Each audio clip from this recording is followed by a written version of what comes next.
మధ్య stand up కామెడీలు AI మీరు చూస్తున్నారు. నేను చూడండి అదే అంటే అంటే అలాంటి వాటి గురించి కూడా ఇప్పుడు రకరకాల అసలు డైలాగ్ ఎవరిదో ఒక ఫోటో పెట్టి ఆ డైలాగులు కూడా ఎలా ఉంటున్నాయంటే వదిలేండి మేడం, మనం ఇప్పుడు మీతో డిస్కస్ చేయలేను కానీ అది చాలా దారుణంగా ఉంటుంది. అది కూడా అంటే సోషల్ మీడియాలో ఒక విషయం ఏంటంటే, మనం మీడియాలో ఉన్నటువంటి బాధ్యతాయుతమైనటువంటి వాళ్ళని కూడా ఒక బాధ్యత తీసుకోవాలి. ప్రభుత్వాలు పట్టనట్టు ఉంటున్నాయి, ప్రభుత్వాలకి తెలియదు. ఎందుకంటే వాళ్ళ కొట్లాటలు వాళ్ళు రోడ్డు మీద పడి కొట్లాడుకోవడమే వాళ్ళకి సరిపోతుంది. అదే టైం సరిపోవట్లేదు. అంతకంటే నీచమైనవి మనం పొలిటీషియన్స్ లో ప్రజాప్రతినిధుల నోళ్ల నుంచి చూస్తున్నాం. అంత దరిద్రంగా ఉంటున్నారు. మీడియా అనేటటువంటిది ఏదైతే ఉందో, ఇలాంటి సంస్కరణల కోసము మనమైనా సరే పని కట్టుకొని ఒత్తిడి ప్రభుత్వం మీద తీసుకురావాలి. దీనివల్ల సమాజం ఎలా నష్టపోతుందో నివేదికలు పంపాలి, డిస్కషన్స్ పెరగాలి, ప్రజల్లో వ్యతిరేకత తీసుకురావాలి. ఒక ఉద్యమం మనం నడపద్దా? మనకి బాధ్యత లేదా? జనం కోసం, మీకోసం మా ఛానల్, నా కోసం నువ్వుండు, నీ కోసం నేనొత్తా, ఇలాంటి అన్ని ట్యాగ్ లైన్స్ పెట్టుకుంటున్నాను కదా. మరి ఇన్ని ట్యాగ్ లైన్స్ ఉండగా ఇవన్నీ ఎట్ట పుట్టుకొస్తున్నాయి అంటే, ఎవరి కోసం ఎవరు వస్తున్నావు? నీ కోసం నేనన్నావు, ఎవరి కోసం కూర్చొని ఉన్నావు? మరి ఇప్పుడు దాకా మాట్లాడుకున్న కాస్టింగ్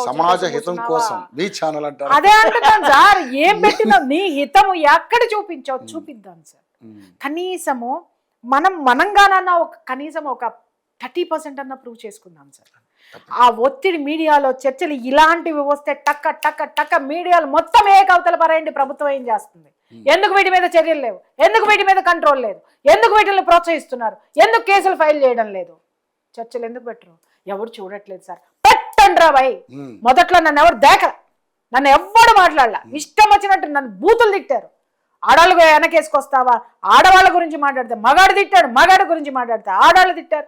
అమ్మ నైటీలు వేసుకొని రోడ్డు మీదకి రావద్దమ్మా, నైటీలు ఇంట్లో చక్కగా వేసుకోమ్మా, కాస్త పొద్దున్నే స్నానం చేసి కనపడమ్మా. దానివల్ల ఏంటి అనంటే ఇన్వైటింగ్ అండి. సిరిని నీకు రావాలి అనంటే నువ్వెలా ఉండాలో అలా ఉంటే అవకాశాలు సిరి నీ దగ్గరకు వస్తుంది అని నేను చెబితే ఆడవాళ్లే బండబూతులు తిట్టవతలు పరేశారు. అవన్నీ నేను భరించాను సార్. ఈ రోజు అమ్మ నైటీ చాలా మంది మారిన ఆడవాళ్ళు ఉన్నారు, నైటీలు మానేసినట్టు. దాని మీద ఈ మధ్యన ఒక ముండా కొడుకు ఒక బీది పెట్టాడంటే, ఎవరో నాకు మాట్లాడాడు. ఆడవాడు మల్లెపూలు పెట్టుకున్నాడంటే చెప్పుతో కొడతానని చెప్పి మాట్లాడాడు. వాడు నైటీలు వేసుకుంటున్నటువంటి స్త్రీలని గురించి చులకనగా మాట్లాడిన ప్రియా చౌదరి ముండా నా సాంప్రదాయం గురించి మాట్లాడతా. నైటీలనే దిక్కుమాలిన దాన్ని తీసుకొని వచ్చి స్వేచ్ఛ అని మాట్లాడితే పళ్ళు రాలగొడతా. వేసుకోండి నైటీ, దాని పేరేంటి? అది ఆడేసుకోవాలి, అది ఆడేసుకోండి. మరి ఇదే నైటీల్ని ఏదైనా పెళ్ళిళ్ళకి పేరెంటాళ్ళకి వేసుకోమని చెప్పండి. నేను చెప్తున్నాను నైటీల గురించి సమర్థించే వాళ్ళందరూ అలాగే అక్కడ మాత్రం దిగ్గమనేసి పక్కింటి నుంచి కూడా బంగారాలు తెచ్చుకుని మరి వేసుకొని పోతారు. మరి కార్పొరేట్ హాస్పిటల్కి వేసుకెళ్ళండి, ఆఫీసులకి వేసుకెళ్ళండి, హాస్పిటల్స్కి వేసుకెళ్ళండి, కోర్టులకి వేసుకెళ్ళండి. అబ్బా ఇలాంటివన్నీ ఏం మాట్లాడుతున్నారు మీరు? నీ స్వేచ్ఛ నాన్న ఇబ్బంది పెడుతుంది, నా సమాజాన్ని ఇబ్బంది పెడుతుంది. ఖచ్చితంగా మాట్లాడతాను.